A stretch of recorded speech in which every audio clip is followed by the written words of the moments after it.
Diploma के बाद यार फील्ड की जॉब मिलती है जिसके अंदर सैलरी बहुत कम होती है। इसके साथ साथ परेशान ज़्यादा होना पड़ता है, स्ट्रगल ज़्यादा है, क्योंकि आप कहलाएंगे तो 12th पास ही। Hey guys, what's up, Amar Singh this side and you watching the pharma world, जहां मिलती है आपको फार्मेसी से related updated news, college reviews और बहुत कुछ। सो गाइस, मेरे पास काफी लोगों ने मैसेज किया है कि भैया बी फार्म अच्छा है या डी फार्म अच्छा है, या फिर बी फार्म करने के बाद स्कोप है या फिर इसको हम अच्छा कर सकते हैं, या काफी लोगों की वीडियोस देखी है जिन्होंने बताया कि बी फार्म छोड़ देना चाहिए, या मैंने भी एक वीडियो बनाई थी आई क्वाइट फार्मेसी। तो ये सारी कॉम्प्लिकेशंस जो है वो बच्चों को बहुत ज्यादा कंफ्यूज कर रही है।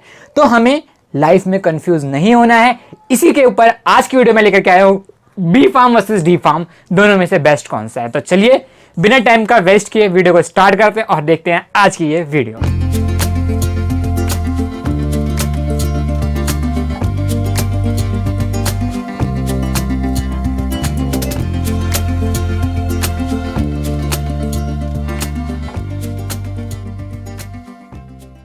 सो गाइस, आज की वीडियो को स्टार्ट करने से पहले मैं आपको एक स्टोरी सुनाना चाहूंगा। कल की बात है, मेरे को किसी ने बोला था कि जाओ बेटा जा करके बाजार से सामान ले आओ, और मैं उस रास्ते से जा रहा था जिस रास्ते से उनका वो सामान मिलता है, तो मैंने उनको मना कर दिया। उन्होंने मेरे बारे में बोला कि हाँ ये बच्चा बुरा है। उसी से पहले ठीक आधे घंटे पहले उन आंटी ने मेरी बहुत तारीफ करी थी। रीजन क्या था? अब यहाँ पे मैंने उनका काम नहीं किया तो उन्होंने मुझे बुरा बताया, वहीं उनका काम वहां पे हो जाता तो वो मुझे अच्छा बता दे। तो अच्छा बुरा कुछ नहीं होता, ये देखने का नजरिया होता है। ठीक है, आप किसी की नज़र में अच्छे हो जाते हो, किसी की नज़र में बुरे हो जाते हो। तो वही है बी फार्म डी फार्म। किसी की नज़र में बी फार्म डी फार्म अच्छा है, किसी की नज़र में दोनों बेकार है, किसी की नज़र में बी फार्म अच्छा है और कोई डी फार्म को अच्छा मानता है।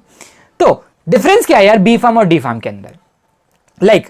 अगर आपको कोई डिस्ट्रैक्ट कर रहा है कि नहीं भाई बी फार्म मत कर, या फिर नहीं भाई तू डी फार्म मत कर बी फार्म कर, तो यार डिस्ट्रैक्ट बिल्कुल नहीं आना, क्योंकि सिपाही जो है वो हमेशा दूसरों से लड़ते हैं और राजा जो है वो हमेशा खुद से लड़ता है। तो राजा बनिए आप अपने खुद के, और खुद से फाइट करके ये बताइए कि मैं इसके काबिल हूं या नहीं हूं, या फिर दूसरों की बात सुनकर आप फिर वही सिपाही बनते रहिए। तो आई होप कि आपको पता लग गया हो कि आपको क्या करना है, आपकी खुद की इंटेंशन क्या बोलती है, उस पर ध्यान देना है। इसके साथ साथ बी फार्म डी फार्म के बीच में डिफरेंस बताने की कोशिश करूंगा। सबसे पहले B pharm, bachelor of pharmacy. नाम के अंदर लिखा हुआ है बैचलर, यानी कि अगर आप बी फार्म कर लेते हैं तो आपके पास आ जाती है बैचलर की डिग्री, और आप किसी भी गवर्नमेंट जॉब के लिए अप्लाई करने के लिए, या फिर आप ग्रेजुएट कहलाते हैं। ठीक है, ग्रेजुएशन की एलिजिबिलिटी के बेसिस पे जो भी एग्जाम्स होते हैं वो आप फिल कर सकते हैं। MBA, LLB और भी काफ़ी सारे होते हैं, वो कोर्सेज आप परस्यू कर सकते हैं। इसी के साथ साथ अगर मैं डी फार्म की बात करूं, डिप्लोमा, वर्ड के अंदर लिखा हुआ है डिप्लोमा, यानी कि आप इसको कंप्लीट करने के बाद आपके पास एक डिप्लोमा आ जाएगी। हाँ, आप एक शॉप चला सकते हैं। ठीक है, आप ग्रेजुएट नहीं कहलाएंगे, और इसी के साथ साथ हायर स्टडी के लिए भी नहीं जा सकते हैं। बी फार्म में क्या है, आप हायर स्टडी के लिए जा सकते हैं। अगर आपको पोस्ट ग्रेजुएशन करनी है, डॉक्टरेट करनी है, तो आप इसको परस्यू कर सकते हैं। बट अगर आपने डी फार्म करी है और आपको अगर हायर स्टडी के लिए जाना है, तो बी फार्म के बाद आपको करना पड़ेगा lateral entry B pharm, LE बोलते हैं जिसको। उसके लिए आपको बी फार्म के सेकंड ईयर में डायरेक्ट एडमिशन मिलेगा। वो हर कॉलेज का अलग अलग क्राइटेरिया होता है, उसके बारे में बाद में बात करूंगा कि लेटरल एंट्री क्या होता है, उसमें एडमिशन का क्या प्रोसेस होता है, एटसेट्रा। तो डिप्लोमा के बाद यार आप हायर स्टडी लिए जा सकते हैं, तो क्या कर सकते हैं, आप अपनी शॉप खोल सकते हैं। जी हाँ, कुछ लोग होते हैं जो बी फार्म करने के बाद शॉप खोल के बैठ जाते हैं, और कुछ होते हैं जो डिप्लोमा करके शॉप खोल के बैठते हैं, वो मेरे नज़र में थोड़े समझदार होते हैं। क्योंकि अगर आपने 4 साल लगाया है तो यार हायर स्टडी में जाइए, रिसर्च में जाइए, कंपनी में जाइए, इंडस्ट्री में, मैन्युफैक्चरिंग में जाइए। अगर आपने डिप्लोमा करा है तो ही आप शॉप खोलिए। और अगर आपने फर्स्ट ईयर से मेंटलिटी बना रखी थी मुझे शॉप खोलना है, तो आपने बैचलर क्यों करी, 4 साल क्यों वेस्ट करें वहाँ पे, जो काम आपका 2 साल में हो रहा था। अगर आपने सोच रखा है कि मुझे हॉस्पिटल फार्मासिस्ट लगना है, तो आपने 4 साल क्यों वेस्ट किए, वहाँ पे 2 साल में हॉस्पिटल फार्मासिस्ट आप लग सकते थे। हाँ, बी फार्म वालों को कहा जाता है कि प्रेफरेंस ज़्यादा मिलती है, बट मैं रिकमेंड करूंगा कि अगर आपने बी फार्म करी है तो किसी गवर्नमेंट जॉब की तैयारी करिए, लाइक ड्रग इंस्पेक्टर वगैरह, UPSC दे करके, या फिर आप इंडस्ट्री के लिए प्रीफर करिए, पोस्ट ग्रेजुएशन हायर स्टडी के लिए जाइए, या प्रोफेसर, एसोसिएट प्रोफेसर के लिए प्रिपेयर रहिए। डिप्लोमा के बाद यार फील्ड की जॉब मिलती है जिसके अंदर सैलरी बहुत कम होती है। इसके साथ साथ परेशान ज़्यादा होना पड़ता है, स्ट्रगल ज़्यादा है, क्योंकि आप कहलाएंगे तो 12th पास ही।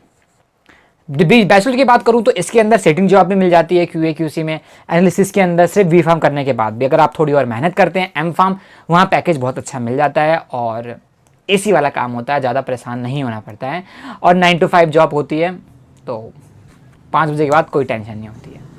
डिप्लोमा की बात करूँ तो डिप्लोमा के अंदर ये वो सारे सब्जेक्ट पढ़ाए जाते हैं जो बैचलर में होता है, बट उनका बस ब्रीफ पढ़ाया जाता है, यानी कि डिटेल्स नहीं कराई जाती है, ठीक है। वहीं बैचलर में हर एक सब्जेक्ट की डिटेलिंग होती है, हर एक सब्जेक्ट का एक सेमेस्टर होता है जिसके अंदर में उसका स्टार्टिंग से लेकर के एंडिंग तक, यानी कि ABC से लेकर के उसको पूरा एक ट्रांसलेट लाइन बनाने तक, सेंटेंस तक का चीज़ बताया जाता है। बट डी फार्म में क्या है कि एक वर्ड बता देते हैं कि हाँ ये वर्ड है, ये तुम अपने आप खुद सेट कर लो, सेंटेंस बनाना नहीं सिखाते हैं। तो ये कुछ डिफरेंस था मेरे नज़र से। तो आपको क्या लगता है बी फार्म डी फार्म में से कौन सा कोर्स बेस्ट है और आप कौन सा कोर्स करना चाहते हैं, प्लीज़ मुझे कमेंट करके बताइएगा। और इसे साथ साथ मिलते हैं नेक्स्ट वीडियो में नए कंटेंट के साथ। तब तक के लिए bye bye, tata, take care, see you. अगर आपको और कोई इन्फॉर्मेशन चाहिए बी फार्म डी फार्म से रिलेटेड तो प्लीज़ यार हमें पिंग कर सकते हैं आप इंस्टा, स्नैपचैट, टेली और सारी सोशल हैंडल्स पे हूँ मैं बहुत वेला हूँ, ठीक है। सारी सोशल हैंडल चलाता हूँ, कहीं भी मैसेज करो, हर जगह मैं रिप्लाई देने के लिए रेडी हूँ। और आपको बी फार्म डी फार्म में अगर एडमिशन नहीं मिला डिप्सार में तो और कौन सा कॉलेज आप ले सकते हैं उसके लिए भी आप मुझे मैसेज कर सकते हैं। मिलते हैं नेक्स्ट वीडियो में, तब तक के लिए bye bye, tata, take care.